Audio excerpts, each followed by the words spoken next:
here with my boy Rambo. He's got some sick project he's cooking up. Brother, tell us about yourself and what you're building. All right, thanks a lot, Tony. My name is Kmarobo, and I'm building Polynets. So basically, blockchain assumes the internet is neutral and always available, which isn't, right? So, within the last 10 years, a couple of shutdowns has gone on, censorships in like India, Nigeria, Nepal, and so on and so forth, right? So basically, what happens is once such a situation happens, right? Transactions can no longer be submitted, right? People can no longer transact, right? Because why? Blockchains might be consensorship decentralized, but to an extent, it's still censored because without active network, right, nobody can submit transactions to the for validations, right? So basically, that's why we're building Polynet. Polynet is inspired by pollination, right? That's I'll buy two plants in two different geographical locations, streets or blocks. Actually, cross pollinates with agents like bees, winds, man, and like. So based on that, we actually built Polynet, right? Whereby transactions go offline in the sense that um, through Bluetooth mesh, right? Transaction hops from device to devices until it gets to a device with active access to the internet and is submitted. So with this way, we're able to take Solana transactions completely offline in the case whereby there's censorship or there's low internet connectivity. So it's an infra kind of product whereby other developers can plug into and allow offline access for their products. Excellent. And it sounds so highly technical. So tell us more about the team and your guys' experience in kind of, trying to get into this, very cumbersome sector. Uh, okay, so I'm a solo developer. I hail from a mobile engineering background and software engineering. I've been in the mobile industry for quite a while, almost a decade, and before moving into Rust development. And I have a broad experience. We've gone through the School of Solana, that's the Akis program. Consume lots of courses. Currently undergoing like a turbine, like currently like enrolled for turbine. So in terms of experience, we are. I'll say yes. We have a whole lot of experience with Rust blockchain developments. Like I actually co-founded a non-custodial wallet app called Guava, which is currently live, right, and is built on Solana blockchain. Amazing. That's excellent. Why don't you tell us more about the specific problem statement that you guys are attacking? Yeah. So the specific problem is the fact that blockchain thinks that internet access is neutral and available for everybody, which isn't, right? There are issues of low connectivities, like in regions in Africa, some sub-Saharan Africa, Eastern Asia, and the likes. There's also the part of censorship, whereby government decides to turn on the internet or issue a ban, right? So these are some problem statements, or maybe in place of disaster, whereby maybe natural disaster, earthquakes, and all. You know, in such a time there's low internet access because maybe due to these disasters, some mass or service point will actually knock out, right? Or basically you are in a very crowded place, like a concert, a market, like due to these presences, right? You tend to experience low connectivity, whereby it's either transaction is failing or it's not even working at all, right? So these are the problems that Polynet solves, right? We take the transaction offline. So like in a place whereby, an example, like in a market, right? What happens is rather than you competing against everybody within for network, right? With Polynet, it employs the number of relays around you. So assuming you are in a place that has over like 100 devices that has a Polynet SDK within it, right? So it's you and these 100 devices against others, whereby you have like a one times 100 chances, one times number of relayers around you chances of getting your transfer submitted to the network. Right. And it feels so, like you've really experienced and built this because it's truly impacted you and that's inspired you and the team to build that. So I absolutely love that. Why don't we go ahead and dive into the product itself? If you wouldn't mind sharing your screen and letting us look under the hood. Right. So The product, it's an infra product, right? It's an SDK whereby it's meant to be integrated into a wallet app. So we're looking for partnership with like integrated Solana the Sika.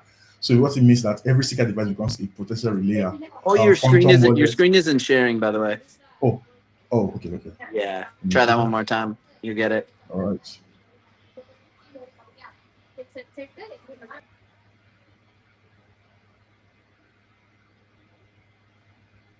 Okay. Okay. How about Now we now? got it. Yep. All Go ahead. right.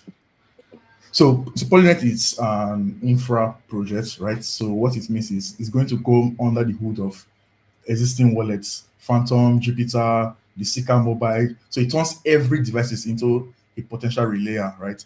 And for relaying, we're using Bluetooth mesh. And you agree with me if it says every smartphone, 99.99% of smartphone comes Bluetooth enabled, right? So for the purpose of this demo, I just did like a little interface app to show what happens behind the hood. So on my screen are two different devices, right? So this is a Pixel 4a 5G, and this is a Pixel 6a, right? So I'm just going to do a little demo to show what happens behind the hood. So on this 4a, I'm going to create a transaction.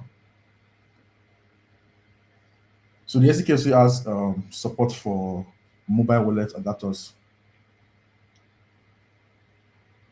I'm going to create a transaction.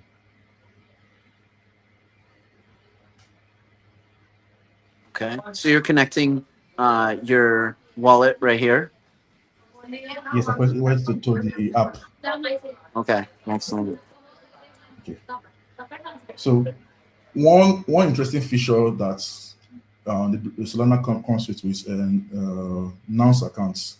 So we're actually leveraging nonce accounts we're aware that transactions, like the average block time for like a block hash is 2 minutes, right? But we need a longer lifespan. So we're actually leveraging nonce accounts. So for like an optimal use case, in the case of whereby the user is activating like offline transactions, you be prompted to create like a couple of nonce accounts which should be pre-cached, right? For future offline transactions. So, but this is just like a simulation of okay, we have a active nonce account cached, right?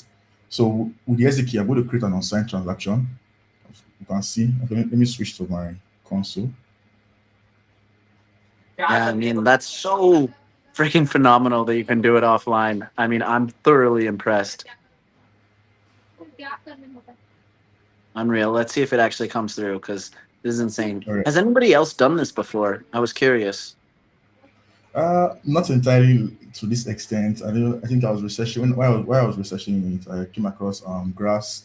I think Grass was more of sharing your Wi-Fi and the likes. So, but not to this extent. So I'm going to sign a transaction. So you can see this transaction is signed. So on device 2, it's advertising is advertising itself for like a Bluetooth transaction, right? So once we scan, it says connected. Then I transfer. So what happens now is the transaction was pre-signed and it was sent over BLE to device 2. So device 2, what it did now was get the transaction.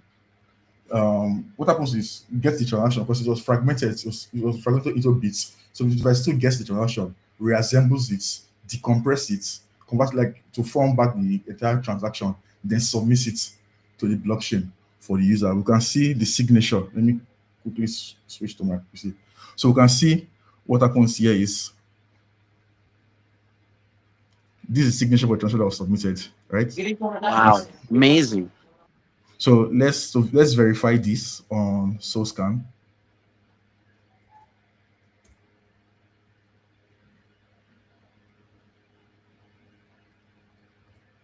All right, so we're checking on Soul Scan, verifying the transaction. Let's So you see. see, just about 56 seconds ago. Okay. So basically what happens, a transaction was created here, no network on this device, right? So what happens is just pre-signed it because signing your transaction does not really need network. So it signs the transaction, the SDK compressed the transaction, it broke it into different fragments and transferred over BLE, over Bluetooth to device 2 that has internet access. So device 2 got the transaction, reassembled the transaction, decompressed it, then submitted it on behalf of device 1. So this is the transaction we can see online. It's a complete transaction.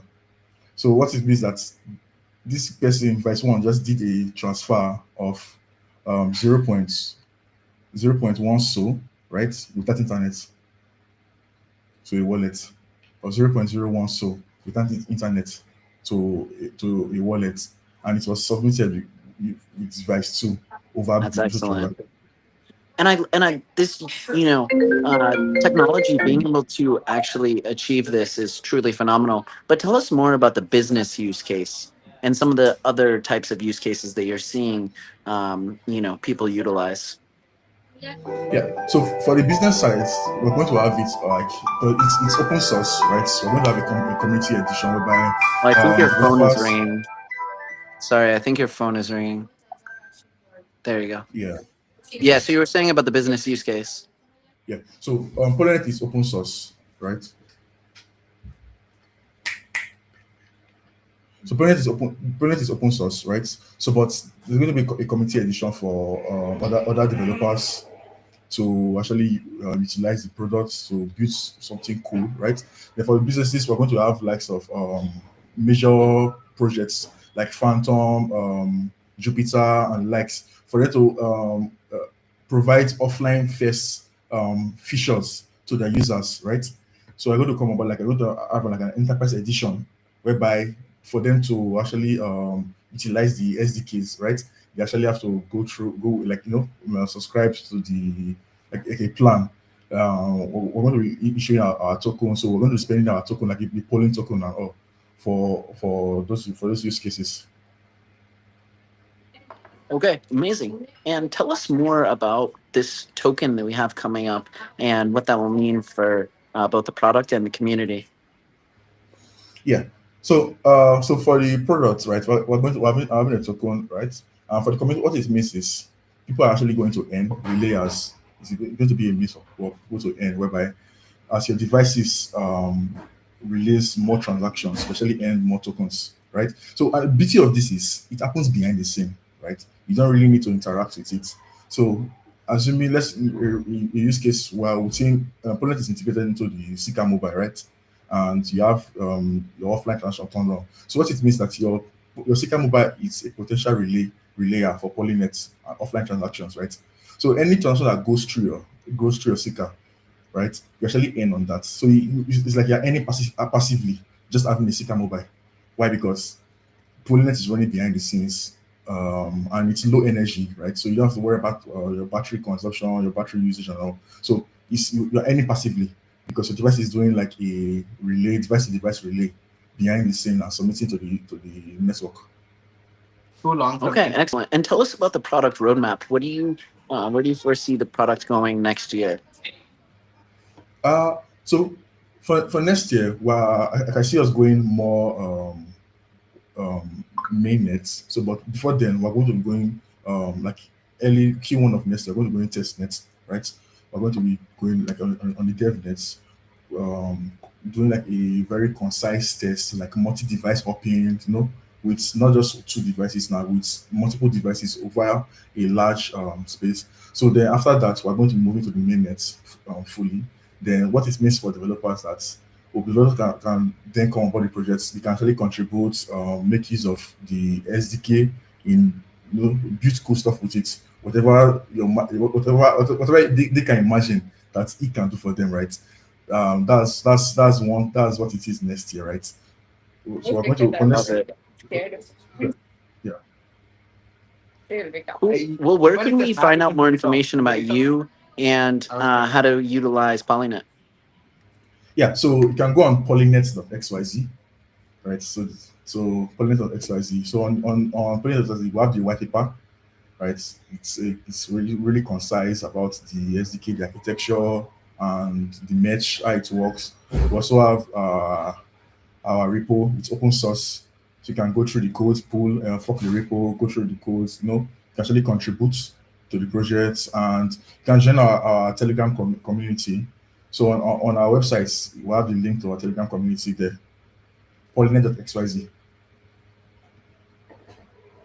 Amazing. Well, thank you so much. This has been so fascinating, super cool to see. And I think, yeah, there's a bright future ahead for this project. Thank you. Thank you very much, Tony.